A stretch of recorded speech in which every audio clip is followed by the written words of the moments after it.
Hello there, this is an instructional video for the Academy of how to add a new document to the document management system, in that you're adding a new category of document that will be tracked. So what we're going to do is go ahead and scroll down to the bottom of the document management system.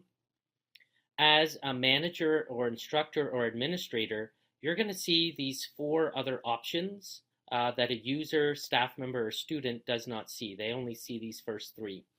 So if you would like to add a whole new document to be tracked to the system, you're going to go ahead and choose Document Types. So we're going to see the page open here now listing all of the current documents that are in there. We're going to scroll down to the bottom to add a new category. So we're going to go ahead and click on that. All right, so we're going to go ahead and now add a new document that we want to track in the system for everyone. So the one I'm going to add today is the International Trauma Life Support, which is ITLS Instructor Certificate. There we go. There is no parent category for this, so I'm going to leave that as none. And this is an item that expires. So a little bit about enabling expiration. So if you are creating a category of a certificate or an item you would like to track in the system that has no expiry date, then you would ignore everything I'm about to tell you, and you would go on down and probably be done and hit Save Now. Everything else here, all the other options that are here, relate to setting an expiry date for the certificate or the document that you would like uploaded by users or staff that we are going to track. An example would be of an item that doesn't expire is, say, doing an incident command certificate or program where you do it once and then it's good forever and doesn't expire. That would be an example where you would create this, and that pretty much at this point you're done. You would scroll down, Save Now, and then users could start uploading that document. Now this instructor certificate does expire, so we're going to go through now how we set up the whole expiration piece. So we're going to go ahead and click Enable Expiration. Now that we've done that, we have three options. Is it a dynamic date, an exact date, or a user-defined? So let me start from the bottom and explain those. So a user-defined is where it's an item that expires. However, it's an item that may have multiple expiration dates depending upon a variety of variables of when it was issued. The best example I can think of would, say, be a driver's license, where it might be issued on the 16th of May 2017, but maybe I paid where I live for a 3-year driver's license, but you also have the option of a 5-year or maybe a 7-year. So when somebody uploads that, they're going to have to define and enter the date that it was issued, and then enter the date that it will expire. So that would be a user-defined expiration date. The exact date is when that item expires every year or at a certain time frame, but the same expiration date for that document. The best example I can think of is instructor certifications for the heart and stroke.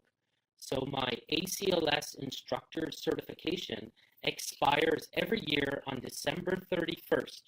So then I would set the expiration date to be December 31st, 2017, and every other ACLS instructor who then uploads their instructor certification, they're going to have the exact same expiration date. Another good example of this would be people's license to practice, such as a paramedic, nursing, physician, etc. license. Those usually expire on a fixed date, and so that's when you would enter the exact date. The next is a calculated date. So an example of a calculated date would be when you have an item that expires on a certain number of days, and days is what we use to track, um, from the date it was issued. A perfect example of this would be a BLS certification. So it expires 365 days or 1 year after it is issued. So what we would do is we would set it up on a calculated or dynamic date, which, by the way, goes in days, and we would set it up so that it expires in 365 days from the date that they enter that it was issued. So those are our three. So it just so happens that ITLS is issued for 3 years. But so I'm going to choose calculated date dynamic. Now I have to enter the number of days. So just so you're aware that then we have to calculate that by days, and we need to then know that there's 365 days in a year, and it's for 3 years, so times 3, that means it's good for 1,095 days from the date that it was issued. All right, so I'm going to go ahead and type that in.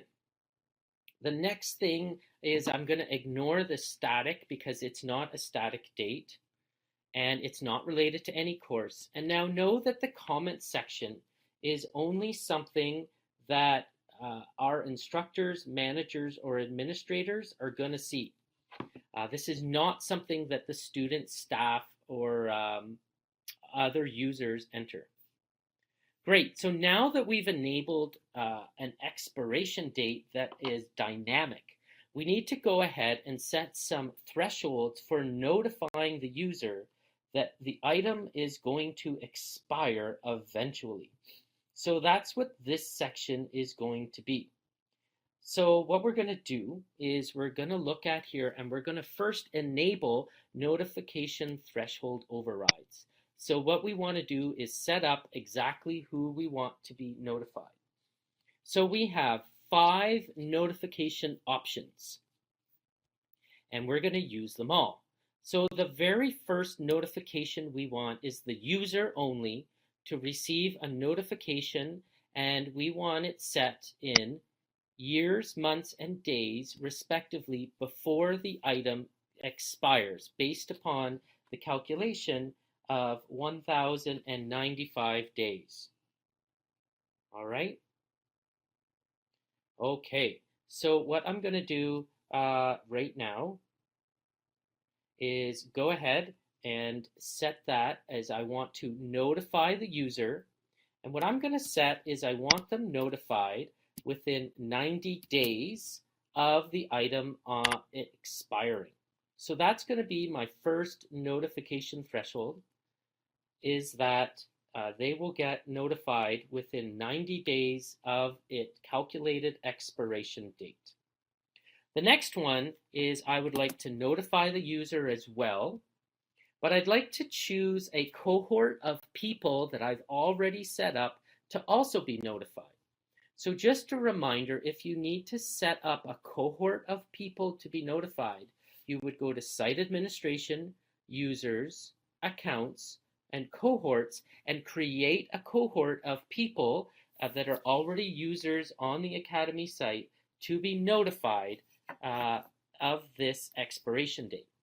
So for this one, I already have created a cohort called Clinical Educators. So I would like all of the clinical educators to be notified, and I would like them to be notified within 60 days of it expiring. And if the clinical educator is going to be the one to help them out with that, then they will be notified within 60 days as well as the user, and they will have some time to plan for that.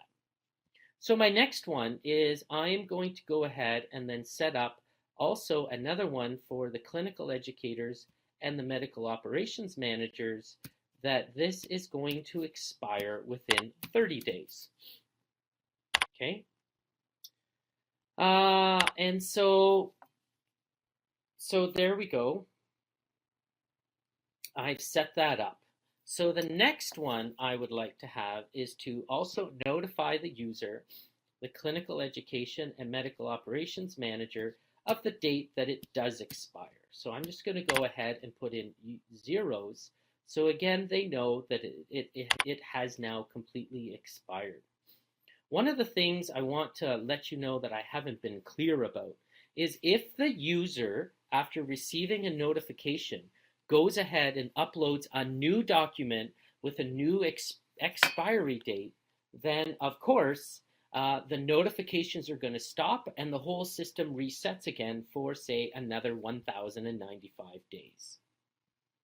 The last notification I would like to set up is to notify the clinical educators, the medical operations manager, and HR when it has expired, but they haven't really done anything about it. So I'm going to set that for negative 14 days. So 14 days after it's already expired, these people are going to be notified saying this has been expired for 14 days, and clearly the user hasn't uploaded a new certificate. So there we go. I've enabled some notifications for this item that has a dynamic expiration.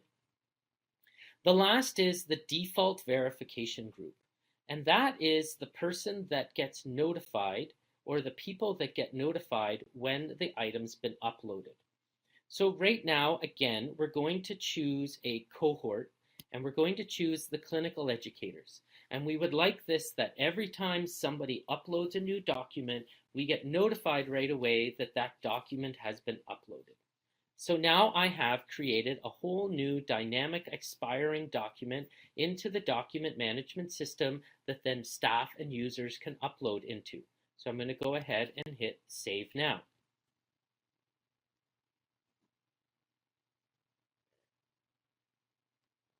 Great, so there it is. So then I'm just going to review quickly. Let's go ahead and take a look at it. And I'm going to go ahead and upload a document.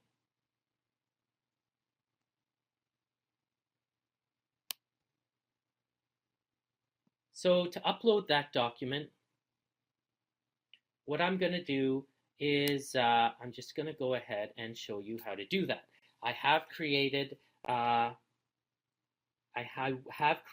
video how to do that, and it's already been out, but I'm just going to go ahead and see what this looks like. So I'm going to go ahead and choose from a category. There it is at the very bottom, and I'm going to go ahead and upload a new document.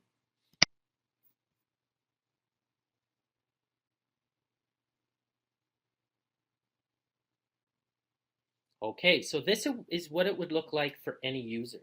So the first thing I'm going to do is go ahead and drag and drop my document into that. So there it is. And then on a different screen, which you can't see, I'm opening up the document.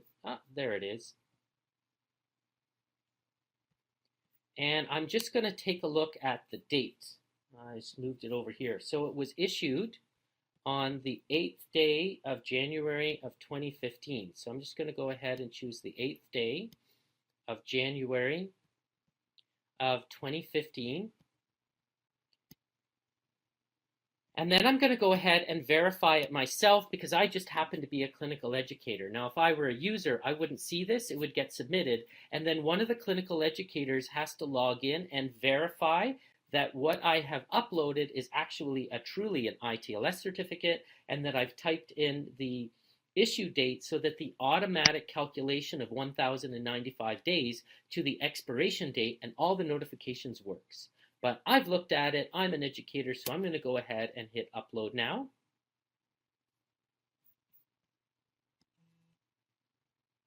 And there we go. So that is done. That has been added to my file. So that is how we add a new item that we would like to track to our document management system. All right, thanks. Bye-bye.